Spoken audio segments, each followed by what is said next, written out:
Olá, pessoal. Eu sou a professora Rejane Marco e estou aqui outra vez para trazer um vídeo para vocês que é de um assunto que está muito em voga e que todo mundo discute, mas às vezes as pessoas não sabem exatamente o que é, onde ela se fundamenta, e eu estou trazendo aqui um pequeno esclarecimento para vocês. Fiquem até o final, porque é um vídeo curto e que é muito esclarecedor para o dia a dia de cada um.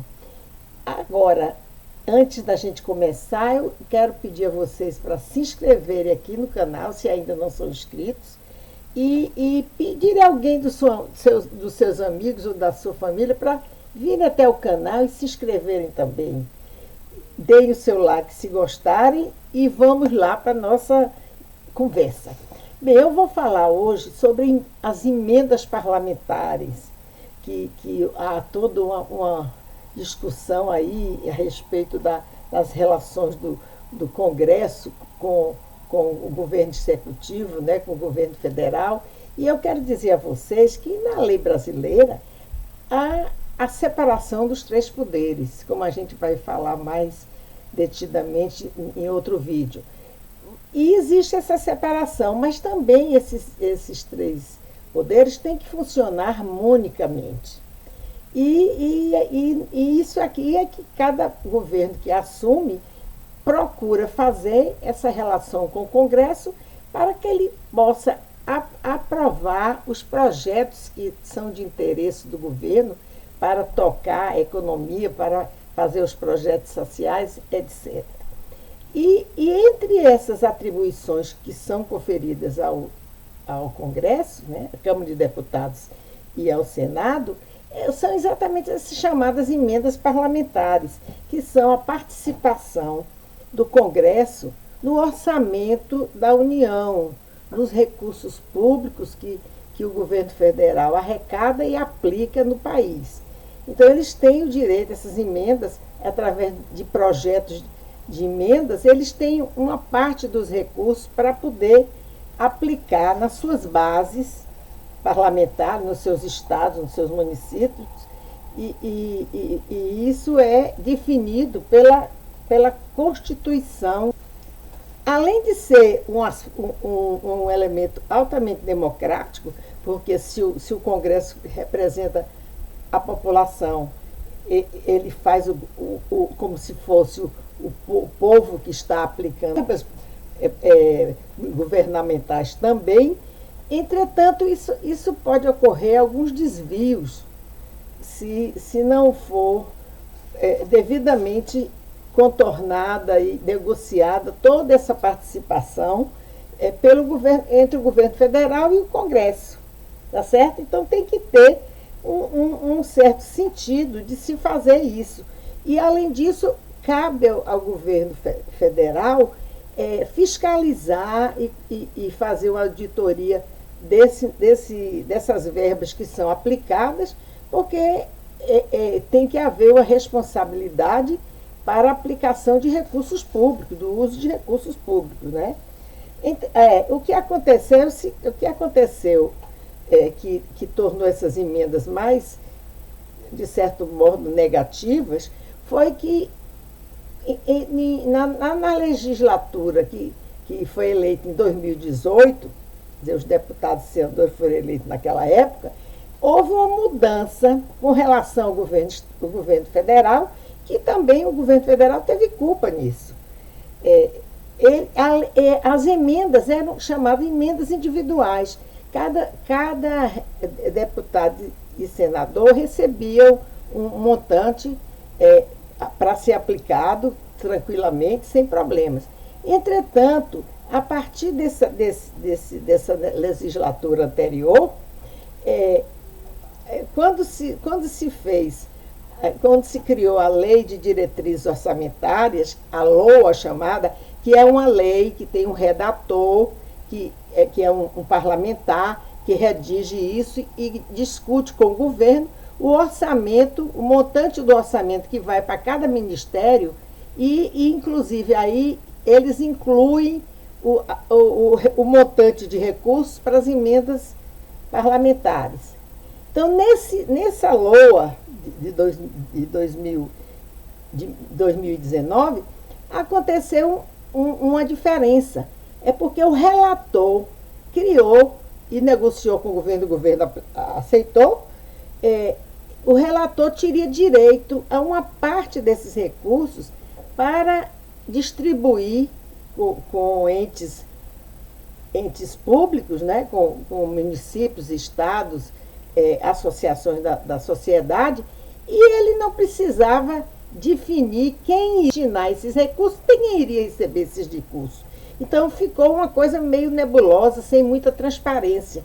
E essas emendas passaram a ser chamadas de emendas do relator, certo? Então foi um desvio que muitos estudiosos consideram, e eu também considero, que foi uma artimanha criada aí para que o Congresso tivesse mais posse dos recursos públicos.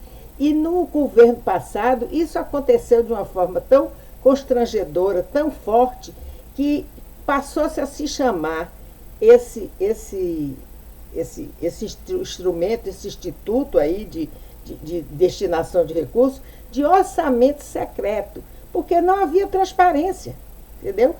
Inclusive esse recurso, que não foi muito bem aceito por alguns deputados, que entraram no Tribunal Federal, né, que a Suprema Corte extinguisse essa forma de aplicação de recursos que eles consideravam inconstitucional. Entretanto, a Rosa Weber, ministra Rosa Weber, ela considerou que na Constituição se estribava esse tipo de relação. Entretanto, ela só determinou que os recursos que fossem encaminhados pelo relator fossem todos públicos, tivesse nome, quem foi o deputado que encaminhou, para poder haver uma fiscalização efetiva. Que esse Instituto das Emendas, que era uma coisa normal e natural, ela passou a ter um valor muito alto por conta do governo passado, porque o que aconteceu? O presidente da República começou a receber muitas críticas, que inclusive essas críticas se multiplicaram pela forma como foi conduzida a questão da pandemia, e o Congresso começou a receber muitos pedidos de impeachment do presidente. Então, o presidente da República, para poder se blindar de ser empichado, ele abriu todas as concessões e concedeu tudo ao Congresso para que eles pudessem fazer o que eles quisessem. Então, olha aí o que foi que aconteceu. Nós temos hoje uma quantidade de recursos enormes que esse governo atual tem que conviver com ele, e tem que, por lei, o governo federal é obrigado a cumprir o que está definido na lei orçamentária. E isso, depois de aprovado pelo Congresso, passa a ser lei mesmo, e o orçamento tem que ser tem que ser cumprido dentro daqueles requisitos. Então, o governo federal tem que, periodicamente, estar alocando recursos dos ministérios para essas emendas parlamentares. E isso tem criado muitos problemas e também é fator de negociação, porque, pela lei, o governo federal ele depende do Congresso para passar suas emendas, passar os seus projetos.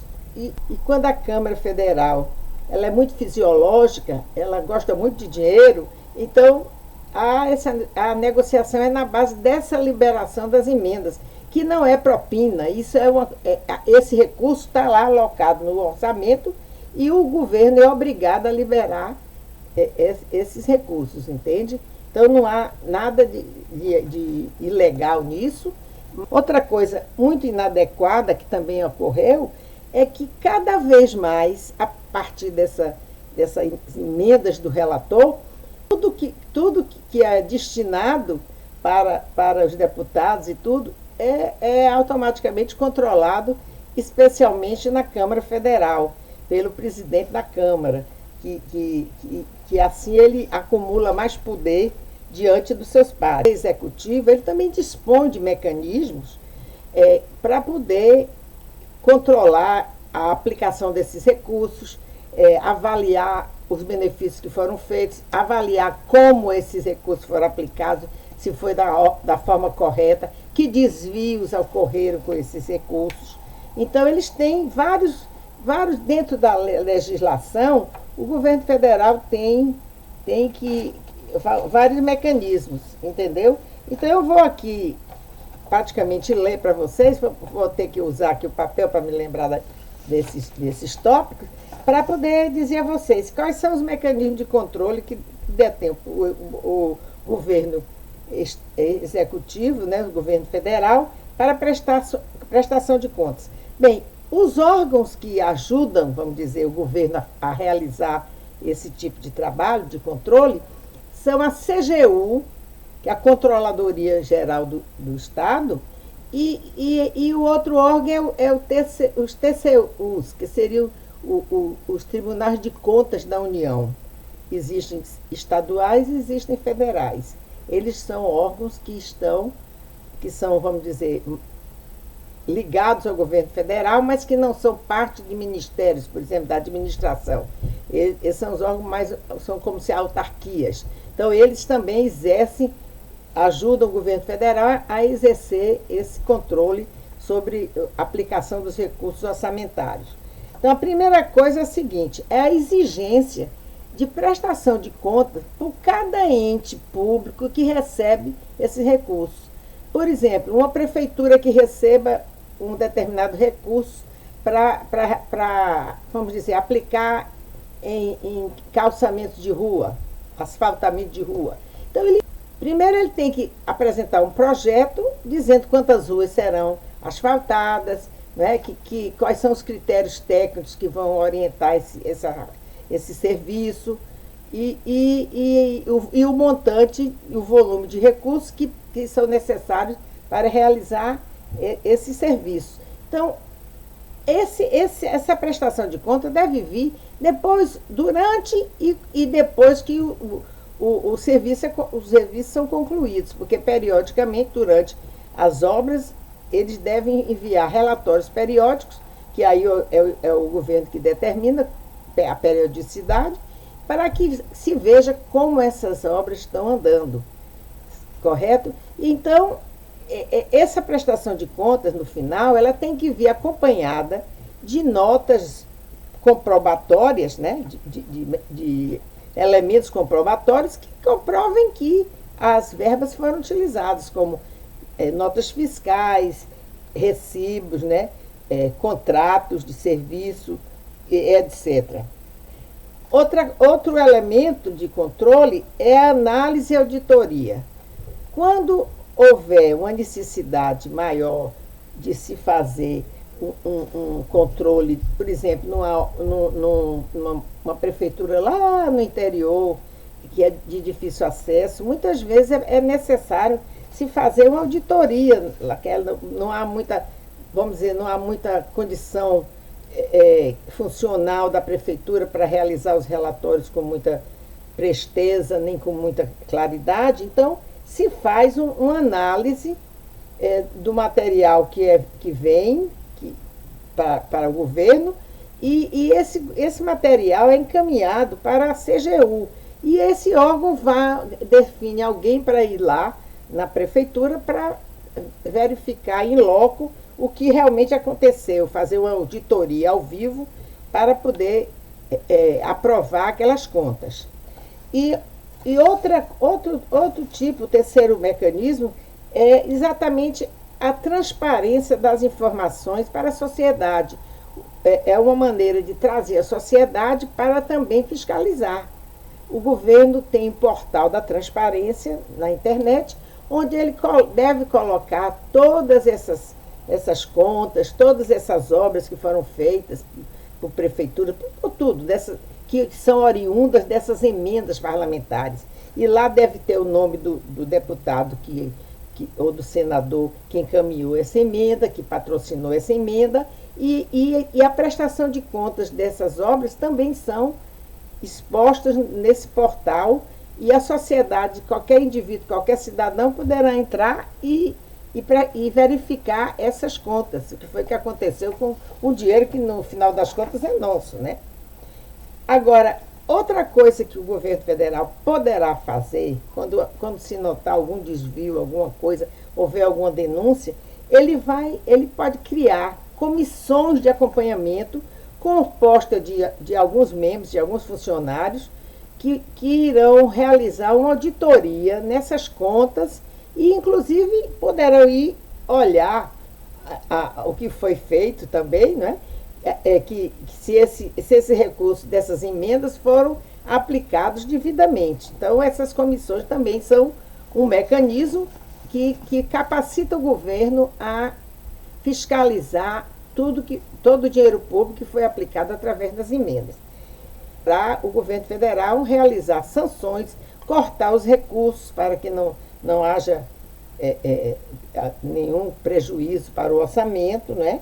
E poderá aplicar alguma penalidade ou então encaminhar para a justiça para que isso seja realizado, e também poderá fazer rescisão de contratos, se for uma obra, por exemplo, e houver uma coisa muito gritante, ele poderá, cabe ao governo federal também aplicar sanções.